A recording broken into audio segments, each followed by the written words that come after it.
All right. And we are back. It is been a fantastic run with us here at Black Futures Month 2022. My name is Dejan Sneed, and I thank y'all so very much for joining us on 3 days of a fantastic journey through the through a diaspora of talent, the Black excellence that is creating the Black history of today, that will be celebrated as the Black history of tomorrow. So we have had just a litany of amazing guests from every walk of life and from every point of talent. And our three tent poles of creativity, technology, and community here at Subsume. And now we come to the end of a 3 day session. And so, this Black Futures Month and wanting to showcase that we in real time are building tomorrow in so many different ways, being intentional and exceptional in our attempts to make sure that the Black community, that our Blackness and the stories and legacies of the past and the work of our present absolutely exists in the best of circumstances in a shared future for tomorrow. And so, just one final introduction of who I am, and we will continue to converse for just a moment. So, my name is Dejan Sneed, owner operator of Subsume Media, Subsume subsidiaries, and a whole bunch of other Subsume type things here in Atlanta, Georgia. Subsume as the main platform is the intersection of creativity, technology, and community. And we want people to be included as they are in the things that they want to be. And so I always say that subsume is a real word, right? Subsume means to be included, something to be included in something else. And for me, the idea of subsume was to find myself just as I was and to find my culture, to be included in spaces of technology, in spaces of art, media, entertainment, and in spaces of civic and social change. So, an amalgam of projects and processes and people, relationships and failures, successes and struggles, all were put together as a testament this weekend that I get a chance to work in a lot of different industries with a lot of different folks and am blessed to do so. But realize that a lot of people see me as one way, but don't see the other things. I think some people think of me as the comic book guy, or I'm the tech guy, or I'm the we need you to fly down here and fix it guy. It's a lot of different hats that I get a chance to wear. Not only just as the things I do with Subsume, but in my personal and professional life. So all of that come together is some type of a project that's been Subsumed uh, for several years now. And a lot of the folks that we had a chance to connect with today, in some way, shape, or form, probably have collaborated, connected with, or have some upcoming announcements for. So I hope in this breadth of talent that we've had a chance to showcase, we can try to understand that putting all this in a nice single sentence has been a charge of mine for a very long time. So I figured I'm just going to subsume whatever it is that I'm working on into this master plan or master craft. And I'm just going to take a little bit of time and not even a full 30 minutes because again, I really appreciate everyone's time and attention to all the great panelists and folks that we have. But I do want this to be just an intentional close, but also a continuation of some conversation to come this month. So I won't belabor it here now, but just to say that I've been working on a lot of things over the years, and I feel like this is going to be a space that I can continue to talk about the things that will hopefully come to light as far as some of the work that we've been doing in collaboration, not only with the efforts of the folks that you're seeing here, but we've been trying to figure out what this future is. Now I get a chance in my life to have her views to a lot of things. The way that we talk about the metaverse, the way that we talk about tech, but also how we as people try to find the best in and of ourselves. And so I've been called upon to do some fantastic work, and I want to talk about a project of mine that I hope will kind of bring these things together.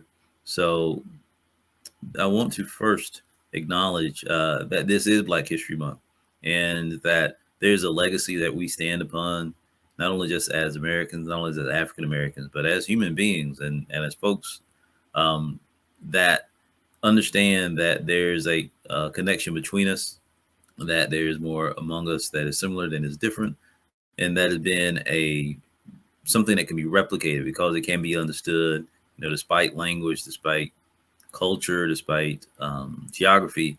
that when we talk about civil rights and humanity, a lot of times it is the African American experience that is the is that story is an author of a book that whose pages need to be understood and appreciated.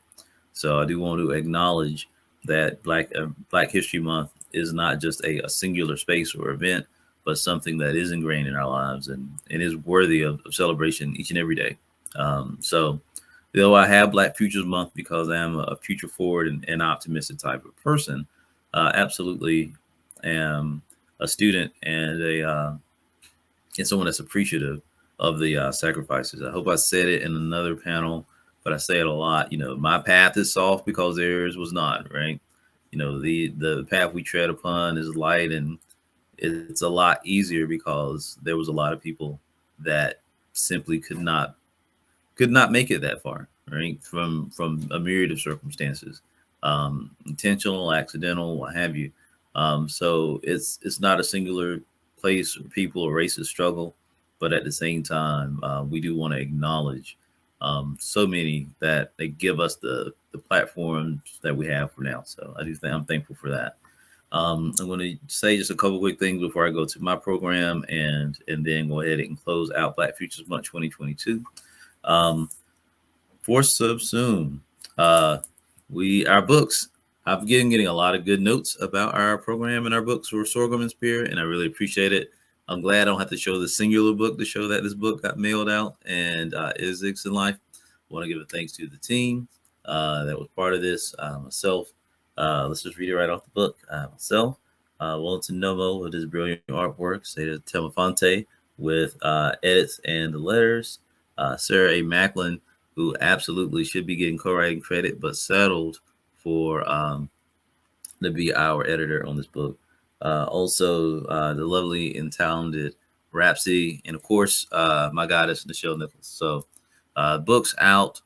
We're expecting to have an update on this. We got one or two final things that we'll be doing on this because part of the announcement today was going to be something about Sorghum and Spear, but I want to parlay all the other comic things outside of one particular project I'd like to introduce. So, just want to say to everybody that does have our book and that has had our book on the way. I appreciate your patience, your love, and support. And I'm so happy that that thing is out the door and on shelves, and that people are getting a chance to enjoy what we hope is a next big saga, not only in Sword and Soul, but just in good literary entertainment. So, to keep it with Black history, and then talk about a project that you'll be hearing from us about with soon, I'm going to turn to another book. This is a book been in my family a very, very long time. This book, I don't think this book's older than me, but it's pretty close. This is the book of my family. That was done back in 1983. So it's an 80s baby. But at the same time, this book was a handmade collection that my family um, basically put together from oral history, from what records we could find, and trace back the very first of our ancestors, Balaam Yeverton, which our family's surname is Yeverton, out of North Carolina, pretty much Greene County, uh, Wilson, Pitt, Lenore. Those are our spaces. So right around Faro, North Carolina, I think is where we say our family started. So that is the middle of nowhere, North Carolina for sure, but at the same time, good country living if you can get it. But I'm gonna just take 1 minute. I'm gonna read a passage out of this book. I did this during Creative Juneteenth, but I don't think it came out the way I wanted. So if you would just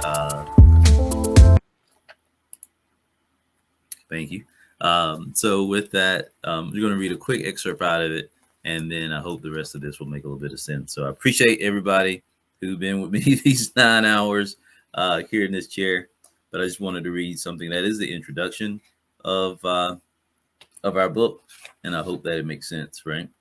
So, George L. Suggs, one of my family members, wrote a small opening poem.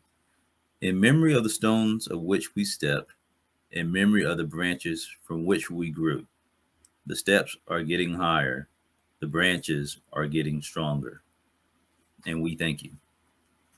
And so it's the idea, at least my interpretation of said poem, that we take steps in our we take steps and we live from the grace of others who sacrificed and paid the way and put us in positions to be their wildest dreams. And then particularly in the Black or African American experience, a lot of times we're building for things that won't benefit us, won't be the charge that we'll be able to pass directly to ourselves or maybe even our families. But at the same time, understanding that there is a larger need in our communities to make things better, but also to recognize that we have capability and talents among ourselves to change our circumstances and to protect what's precious. And so, with that, I'm going to try to read a quick note here about history and how we perceived history for our very first ancestor. All right. So, I believe the contents of this work will qualify as history because what is here is important enough to be recorded. History must also be placed in the proper perspective. Because of the very unusual circumstances surrounding the mass appearances of the Black race of on the North American continent, our history is fragmented, diluted, and is generally untold. While the direct link between America and Africa has not been established for the Everton family, work will continue to establish that link. Establishing that link is vital. It is vital because we would begin at the proper place to understand ourselves. We will begin with our history with Balaam Yeverton, the first Yeverton known to have lived in the United States of America. To focus further on the perspective of our history, one must turn to the readings and teachings of conditions in America for the past 300 or so years. To have been a Black man living here when Balaam was living here was anything but easy. It was tough. You must understand the simple, most pressing issue then, as it is now, was economics. Simply stated, it was then, as is now, a war between the haves and have nots. So picture Balaam, not one generation removed from that awful condition known as slavery, with the same aspirations and desires as any other man. His aspirations and desires were the same as yours, such as survival, respect, dignity, education, comfort, safety, and most of all, a proliferation of family. I'll remind you, he didn't have a Civil Rights Act, a labor union, or a Supreme Court. Balaam was up against the greatest of odds. But when you become aware of the accomplishments of this family, I think you will have a better appreciation of just what kind of family we are. Not only did Balaam survive, he flourished and maintained a family right here in Greene County, North Carolina. And so I remember reading that as a kid, and I kind of borrowed this book a long time, and have been the keeper of this book. The heads of each of our family, which is only about 4 or 5 that I knew of at the time. Everybody got one, and so this is our Yeverton family one, right? So I kept the idea that I was at some point in time was going to be the recorder of our family's legacy and history, but at the same time, time moved on, and so with that, 1983, I definitely did not understand any of this stuff. I wasn't talking, I don't think. But at the same time, the idea of legacy and seeing ourselves in a tomorrow and understanding that where we come from and what we do absolutely impacts where we're going is where I really wanted to come and build a Black Futures Month. Not because Black History Month wasn't enough. It was because of Black History Month and because of Black history existing that we do want to record. We want to make history because we say it's history. We want to write down these successes because I think we're about to be and are in the midst of a brilliant renaissance of Black talent. I think it is going to be a shift in the positive way that we are absolutely going to thrive and be included and see ourselves as we want to be in this shared future. And so, to that, there's a project that I've been working on some years. Maybe a couple of you may have seen it, but more than likely, I have not. And so I'm going to share it with you now. Just a quick note. about a project that I've been working on that takes the history of our family, but imagines it in a new and fantastic sense. So I won't go into a full pitch about it. I'll kind of show you some of the work that I've done and kind of get a space where we'll share it a little bit further. And so we'll see if I can bring it to the stage. And so I'm working on a new project, and it is called the Temporal Tenth. Now, the Temporal Tenth, obviously, or we'll say obviously, is a play off the idea of the Harlem Renaissance, um, W.E.B. Du Bois, and the idea of a 10% of the most intelligent among us that would be responsible and capable of steering the successes of the remaining 90%. And so it was an elite and an elitist space where the intelligentsia of the day, which was robust and was very pronounced, um, would would make a way and navigate the rest of basically the rest of Black history.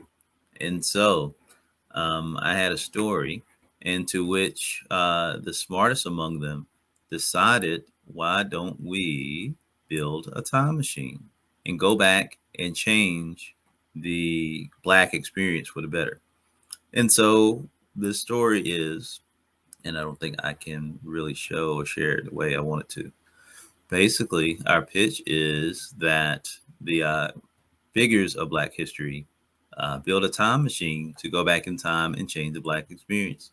And so this particular program here is going to be where the very first attempt at a time machine is actually going to be made during the Harlem Renaissance with W.E.B. Du Bois, as well as why am I blanking on everybody now? Because I'm tired. Uh, H.G. Wells. He gets a copy of the Time Machine book from H.G. Wells, and he comes and speaks with his luminary Booker T. Washington, who then decides that they try to build this time machine. So, and I know it's small, but I've been working on some pages with, and we actually have a few things here. But what happens is, as they try to build this machine, obviously it's beyond their time and their comprehension. So what they try to do is they decide to build schools to be able to find the most talented among them that in secret could help them build this time machine. And so as these schools are being created, Black intelligence is all being called to build what's called a chariot. And so, throughout history, the best and brightest and most influential people are called together to build this time machine.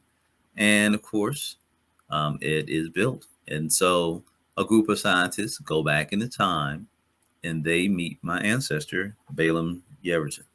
So, in the midst of being attacked by a group of supremacists or Klan members, we can simply say, um, these scientists find my ancestor and they try to work to build the next steps of Black history.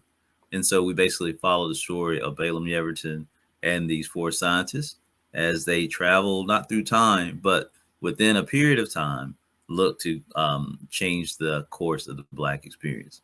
And so the Temporal Tenth is something I'm coming out with a graphic novel here in just a bit, already in production, but at the same time, felt it'd be quite appropriate to talk about not only Black history, but a space of Black futurism. And it was important to me to talk about that because I feel like futurism really came from the space of the African American experience. Being able to imagine yourself in a place and space that was different, that was completely different and fantastic than your current circumstance. Um, just imagining being in any of these times or in the times that we are now, and understanding that the things that our families and our families may not experience, that still there's a space for us to try and to get towards. So I felt like that particular project I wanted to share and say that is coming soon with us at Subsume. So I appreciate you allowing me a bit of time to ramble and meander about that. But let's get ready to close by saying that for Subsume in and of itself, we have some amazing things to come.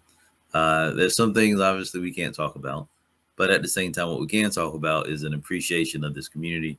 That this weekend, I really wanted to make sure that I could think of all the amazing people. Oh, I wish these people understood or knew about, and try to figure out the way and space that our community can come together, particularly now, to find a way to leverage all that we can do and really find a way not to just to entertain and sustain, but to thrive. And so that's really going to be my charge this year. Um, to a lot of the verticals that we talked about here today, parts being education, parts being technology, obviously a sense of futurism to what we work with Subsume, but at the same time, a sense of humanity and community above all. So I'm hoping, and it is my intent, to build a space, a physical space, that will represent the works and the efforts that we're talking about here today, that we can invite our community to be a part and be a part of in a long term sense, in a sustainable sense, and in a holistic sense that they can see themselves exactly as they want to be. And they can feel that they can stay included in the worlds of tomorrow. And so I think the best thing that we can do is to do. And so that's why we want to practice this premise of Afrofuturism in action. And I've been called a futurist and Afrofuturist many times. I think the idea is that I'm all about well done over well said. So learning at my expense these past couple of years as we kind of really found it subsumed and being intentional of building the business right as the pandemic started. It's been tough. It has been tough. But I think it's tough because we can take it, but I think it's also tough because it's necessary. And so, if it was easily gained, it would not be anything of lasting value. And so, I feel like the state of Subsume is that we really are about to be on a path of lasting value. And so, that's all I really want to share, at least in this point, to not make this a meandering rant. Unfortunately, and I appreciate everybody. I just want to make a couple quick notes before we look to depart here for our 2022 session. I do understand and appreciate everybody's consideration with our virtual space, based on almost all of our staff was sick during this program. So I had to hit a lot of buttons, switch a lot of things, and I appreciate y'all let me make slides between the shows. You know, we're controlling it on the front and the back. All that to say, unfortunately, we could not moderate or control our virtual space the way that we wanted to. We've already, and I know for some of you already reported that we have had some type of spam, not, I don't want to say spam attack, but we have definitely had some type of interference with our chat system, and appreciate your understanding of some of the language and points that may be on our website now as we try to clean that up. But at the same time, I feel like if we weren't, we must be doing something right because that never happens, right? So I feel like the same way that we see people will call in to an HBCU and do a bomb threat. If we're talking about Black success and being viable in the future, and all of a sudden, all of our sites get these spam bots attacking it, we must be doing something right. So that's why I know we have to keep going. And I appreciate your patience through that. That said, what we'll do is we will reschedule the opportunity to take a look at our virtual space for those that couldn't get in last night, as well as our overall vending space, with the, with our intent to showcase some of these next steps here in the next couple of weeks. So it won't be long. So I appreciate that. Likewise, I just want to give a quick rundown of some really major helps and supports that came through here. Just our sponsors for this year being the Kubert School, which is incredible. Also the AI for the People, Black Girl Nerds that helped us with our media sponsor, Pep Squally with the voiceover support, as well as just bringing in this type of high-end talent. Want to thank the Hines Family Foundation for their connection with us on our Armitage project and support. Also, I want to just really, really give an extra shout out to Orlando Jones, who from a project to be determined really came in and gave him himself, and I really appreciated that. Likewise for our special guest, Jay Jay Francis with Disney, as well as our keynote speaker, just the incredible Sydney Clifton from Clifton House. So I know that these are the type of folks that, in and of themselves, definitely are not in a rotation. They are a destination. So for them to give of their time, as well as our sponsors who allowed us to have these special sections, and everybody really could have fit in that category, but just wanted to highlight a handful, but definitely not in more appreciation than another. So all for everybody that really rock with us the whole idea of this Black Futures Month, and let this little country boy think that that I'm not just a voice of the future, that there's a future I can see, and I'm very excited for what I hope is to come in the next couple of months. With that, Team Subsume. Again, I know everybody was going through something this weekend. It just happened, but I think again things like this show and share like is we're here to show up. It will show up and to show out. So I want to give thanks to just off the top Tanya Woods, our a patron saint of everything behind the scenes. Please send a special prayer and any type of just healing vibe considerations to that her and her family. They are it is needed, and I know is appreciated. Likewise, truck operator Janelle. I know snow in Chicago still came through uh, with helping us with our new writing and our social media, which is absolutely in the right way and direction. I know she couldn't make it throughout the whole thing, but still came through what she could. And then on the back end, Sarah, who helps us with our video and special effects, had laryngitis the entire program. We literally had not one word between us. We had to communicate by text the entire show. So every transition across the country, we ran a whole show without talking to each other. So if that's not teamwork, I don't know what is. Also, just a squad Z, just in some, y'all know who you are. We appreciate you because trying to go down and list everybody is a lot, but we want to just thank the crew, just our direct collaborators with Subsume. Now starting to be more than name. Just thankful and appreciative of you, and as we kind of take these next steps and not even pivots, but steps ahead finally on a lot of projects we've been talking about. The pandemic really has shown us that we're supposed to be here, and we're not only supposed to be here today, but we're supposed to be here tomorrow. And so with that, we hope and pray that to all of y'all that you found something of yourselves in this conversation, found maybe some spark, some point, some shred of hope and appreciation that no matter what, that your stories matter, that you matter, and that we need you here today to be a part of our share tomorrow. So with that, I am going to give you the tip of the hat and say this has been the conclusion of Black Futures Month 2022. My name is Dejan Sneed, and I am the founder of Subsume, which is a technology startup that is the intersection of creativity, technology, and community, where we look to leverage media and story to share our tomorrow together. So with that, thank you all so very much. Please go to subsumesummit.com. Make sure if you have not that you have at least registered for a ticket on the Eventbrite. We've got a ton of giveaways. I didn't get a chance to even fully share, but we'll go through our registered attendees there. For those that we were able to connect with on Saturday, we'll be following up. And that is all. So thank you so very much. We'll see you in the future. Thank you so much. Take care.